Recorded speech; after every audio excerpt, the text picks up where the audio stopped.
تشریف لائیے. جی میں بلجیم جماعت سے تو میرا تعلق نہیں ہے، میں جرمنی سے. اچھا، تو میرے ایک دوست ہیں. وہاں نہیں موقع ملا آپ کو سوال کرنے کا؟ نہیں اصل بات یہ تھی کہ یہ سوال میرا ہے ہی نہیں. اچھا، اس لیے دوسروں کے سوال آپ جرمنی سے باہر کرتے ہیں؟ نہیں، وہاں موقع بھی نہیں ملا. یہ بات بھی ٹھیک ہے. یہ کہیں نا، انہوں نے مجھے بعد میں ہی یہ سوال کیا. اچھا، آپ وہاں سے آ چکے تھے. ٹھیک ہے ٹھیک ہے. تو میرے ایک ایرانی دوست ہیں جی، اور وہ ایران میں ڈاکٹر تھے. ڈاکٹر ہیں، ڈاکٹر تھے. اب یہاں پر وہ جرمنی تشریف لے آئے ہیں. جرمنی آ گئے ہیں کافی عرصے سے، لیکن کام نہیں کر رہے. ہاں.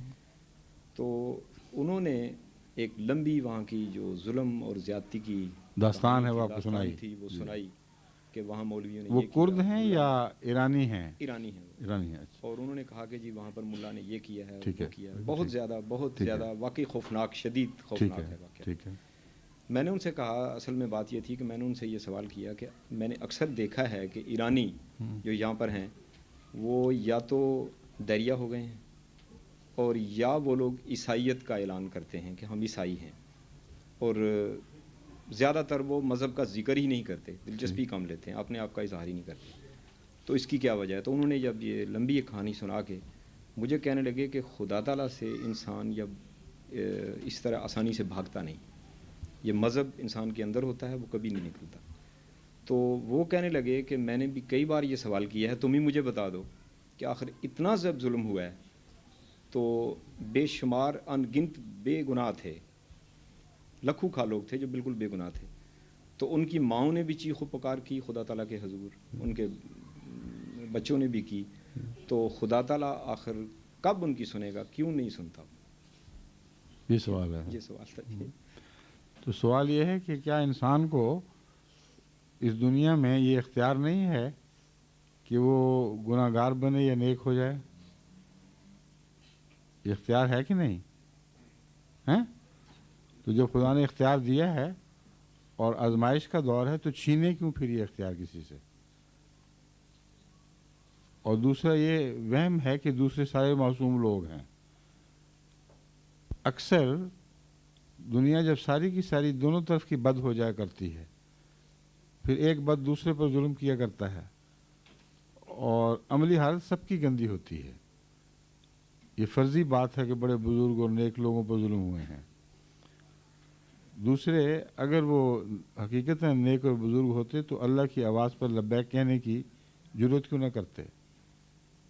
وہاں جماعت کا پیغام بھیجا گیا، وہاں ہمارے جو مبلغ تھے بڑی تکلیفیں اٹھا کر پھر وہاں سے رخصت بھی ہو گئے. ابتدا کی بات ہے، قوم نے توجہ نہیں کی. یہ ایرانی جو دنیا میں باہر ملتے رہے ہیں، یہ کٹر شیعہ رہے یا کچھ اور تھے، مگر جماعت کی طرف توجہ نہیں دی انہوں نے.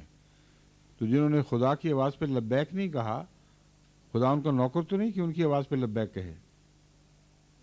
قرآن کریم نے دعا کا فلسفہ یہ بیان کیا ہے کہ تم میری بات سنو گے تو میں تمہاری بات، تم دعا کرتے ہو فاستجیبوا لی، میں تمہاری دعا کو سنتا ہوں، لیکن تم پر یہ لازم ہے فاستجیبوا لی کہ تم بھی میری بات کا مثبت جواب دیا کرو. یک طرفہ فیصلے نہیں ہوا کرتے.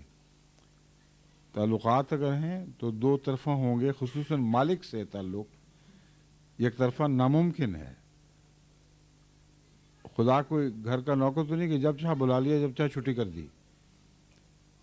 ان لوگوں نے کب خدا کی آواز پہ لبیک کہا، کب اپنے حالات بدلے، کب فرضی مذاہب سے نکل کے باہر آئے، کب خدا کی آواز پر لبیک اس وقت کہا یا اب تیار ہوئے ہیں؟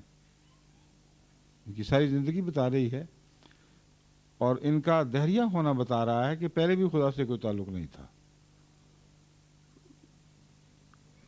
یہ ساری باتیں قابل غور ہیں.